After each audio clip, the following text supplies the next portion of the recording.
Track के नीचे उल्टी चलने वाली पहली अनोखी ट्रेन।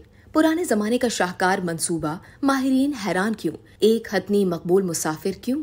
वैसे तो आपने ट्रेनों को ट्रैक के ऊपर से गुजरते देखा होगा, मगर ऐसी ट्रेन को नहीं देखा होगा जो ट्रैक के नीचे उल्टी दौड़ती है। जी हाँ, वाकई जर्मनी में एक ट्रेन ट्रैक पर उल्टा लटक कर चलती है। ये दुनिया की पहली अनोखी ट्रेन सर्विस है जो पुराने जमाने से अब तक चलती आ रही है। सस्पेंश रेलवे का तस्वुर तो 19वीं सदी का है, जो अब भी मुस्तकबिल का महसूस होता है, क्योंकि इसमें आम ट्रेन लाइनों के बजाय सस्पेंश ट्रेनों को ट्रैक के नीचे उल्टा चलाया जाता है। इसका आगाज 1880 की दहाई में उस वक्त हुआ जब जर्मनी में सनदों को तेजी से तोसी दी जा रही थी।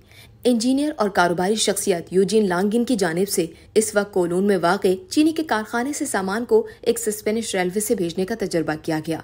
उस जमाने में व्यूपेट्रल शहर को एक मसले का सामना था। वहाँ मुकामी टेक्सटाइल सनत के फैलने से आबादी में इजाफे को देखते हुए रेलवे लाइन को तामीर करना जरूरी हो गया था, मगर दरियाए यूपर के बाइस ये काम आसान नहीं था। दरिया के बाइस यहाँ रिवायती रेल या ट्रेन को चलाना मुमकिन नहीं था, तो मुकामी हुक्काम ने इस मसले को हल करने के लिए तजावीज़ तलब की और जीन लांगिन वहां पहुंचे। 1893 में उन्होंने शहर को सस्पेनिश रेलवे सिस्टम की पेशकश की, जिसे कबूल भी कर लिया गया। जिसके बाद 1898 में तामीराती काम का आगाज हुआ और 1901 में इसका इफ्तिताह उस वक्त के जर्मन बादशाह विलियम दोम और उनकी अहलिया ने ट्रेन के आजमाइशी सफर के साथ किया। इस ट्रेन की तामीर के लिए लगभग 20,000 टन स्टील इस्तेमाल किया गया।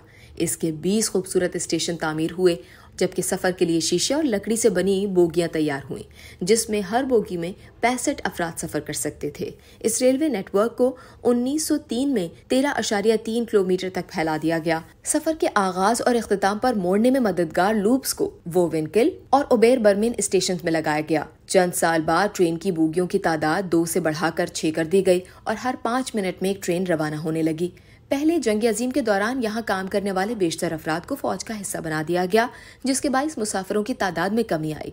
और दूसरी जंग अजीम में ये ट्रेन पहले मई और जून 1943 और फिर जनवरी 1945 में इत्तेहादी फौज की बमबारी से बुरी तरह मुतासिर हुई, मगर जंग के खात्मे के बाद 1 साल के अंदर इसे फिर से बहाल कर दिया गया। 1950 से इस ट्रेन में अब तक इसके सबसे मकबूल मुसाफिर टिफी द एलिफेंट, या यूं कह लें कि एक हथनी ने सफर किया। यह हथनी एक सर्कस का हिस्सा थी जिसे मगरबी जर्मनी में बहुत ज्यादा पसंद किया जा रहा था। चूंकि ये इंसानों से खौफजदा नहीं होती थी, तो सर्कस के मालिक अक्सर इसे अपने शो की तशहीर के लिए इस्तेमाल करते थे। सफर शुरू होने के चंद मिनट बाद हथनी ने चलने की कोशिश की, मगर रश के बाइस ऐसा करने में नाकाम रही। इस नाकामी से वो घबरा गई, जिसके बाइस इसने पहले नशिस्तों को तोड़ा और फिर खिड़कियों के रास्ते छलांग लगाकर 10 मीटर नीचे दरिया में गिर गई। इस मुकाम पर दरिया की गहराई महज 20 इंच की थी, मगर इसकी तह कीचड़ वाली थी, जिसके बाइस हथनी को चंद खराशों से ज्यादा नुकसान नहीं हुआ।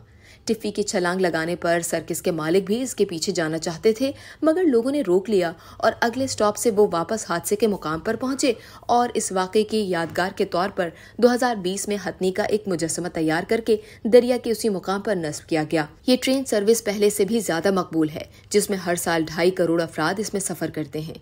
माहिरीन का कहना है कि ऐसे अहद में जहाँ कंप्यूटर की मुआवनत फराहम करने वाले सिस्टम नहीं थे, इस तरह के मंसूबे को तामीर करना आज के दौर में नाकाबिले यकीन लगता है। हालांकि ये ट्रेन रिवायती अंदाज के बजाय ट्रैक के नीचे उल्टा सफर करती है, मगर लगभग 100 साल तक ये बहुत महफूज साबित हुई। इस ट्रेन सर्विस की एक असल बोगी अब भी मौजूद है, जिसमें बैठकर जर्मनी के उस वक्त के बादशाह विलियम दोम ने सफर करके इस सर्विस का इफ्तिताह किया था। इस बोगी को कैसर वेगन या शाही बोगी कहा जाता है, जिसको निजी तकरीबात बाशमूल शादी के लिए भी बुक किया जा सकता है। ऐसे ही मजीद खबरों के लिए सब्सक्राइब कीजिए हमारा YouTube चैनल।